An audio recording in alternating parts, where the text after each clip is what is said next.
Bom, eu falei para vocês, então, que esses fractais, eles têm uma dimensão intermediária entre 1 e 2.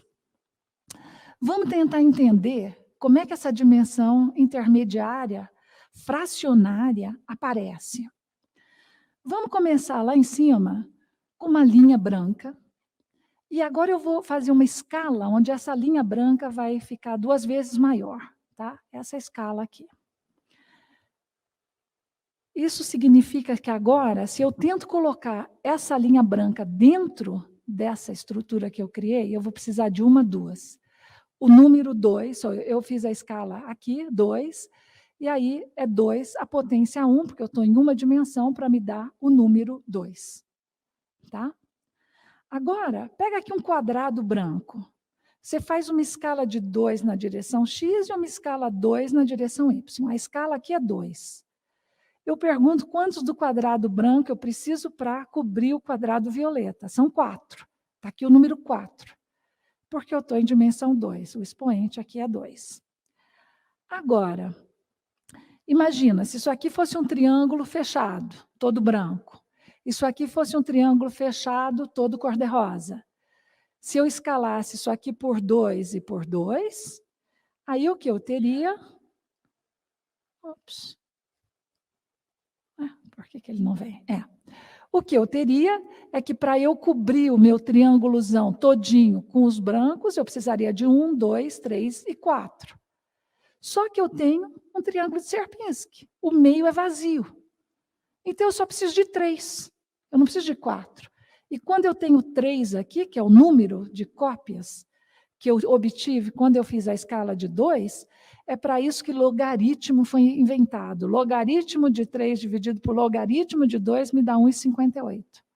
Essa é a dimensão desse objeto, que é intermediária entre 1 e 2. Deu para entender? Para quem não é físico ou matemático?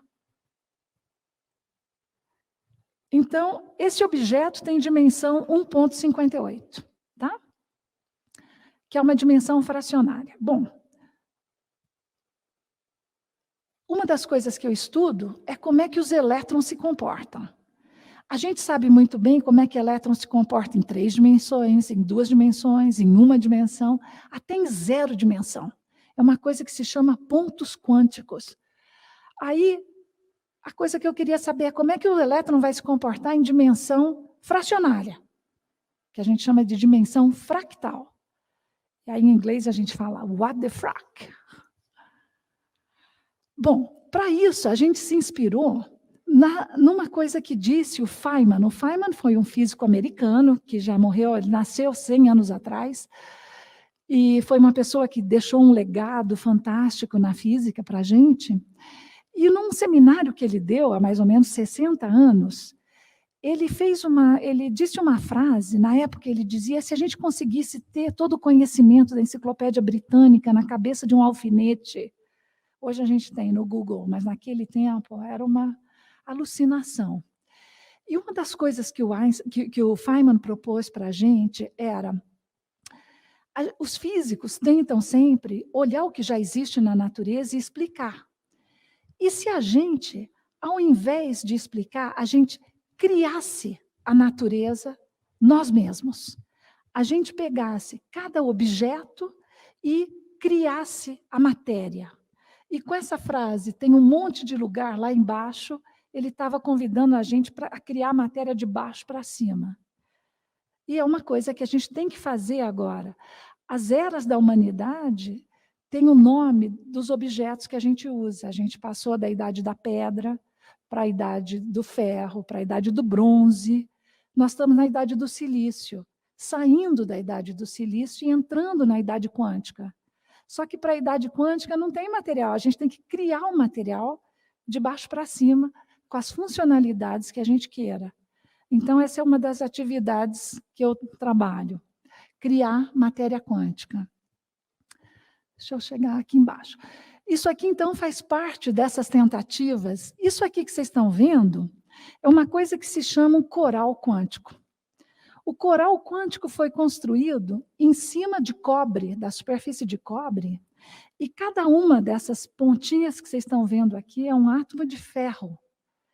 E a separação entre esses dois átomos de ferro é 1 nanômetro.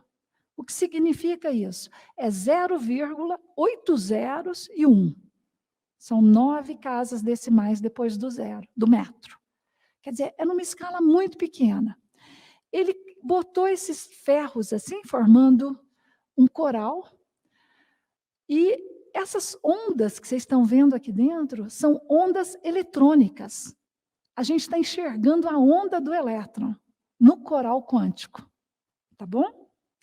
Na época, isso foi feito na IBM. Opa lá. E aí a IBM fez esse filme, vocês conseguem ver isso no YouTube também, chama A Boy and His Atom. É o menino e o seu átomo. É o menininho brincando, e cada pixel desses é um átomo. É o menor filme que já foi feito até hoje. É um filme muito legal, dá para vocês verem no YouTube. Eu não vou mostrar ele aqui, que eu quero mostrar outras coisas. Então, levou um certo tempo para as pessoas saírem desse coral quântico e botar vários corais quânticos juntos para formar uma rede. Essa aqui é uma rede que foi feita, Gomes, esse primeiro nome que aparece aqui é um brasileiro, no grupo do Hari Manoharan, em Stanford. Eles criaram um grafeno artificial. Eu não sei se vocês já ouviram falar do grafeno, são átomos de carbono formando o material mais fino que existe, só que esse aqui foi construído à mão, ele é perfeito. Ele é 10 vezes maior do que o grafeno normal, só que você controla tudo do jeito que você quer. Tá? Você vê aqui, ele está botando, esse marronzinho são montanhas, é o monóxido de carbono, ele age como montanhas, e aí o elétron tem que caminhar ao redor. É um mar de elétrons que está sendo desenhado por essas montanhas que você coloca, nessa escala de nanômetro. Então, é criando a matéria numa escala muito pequena.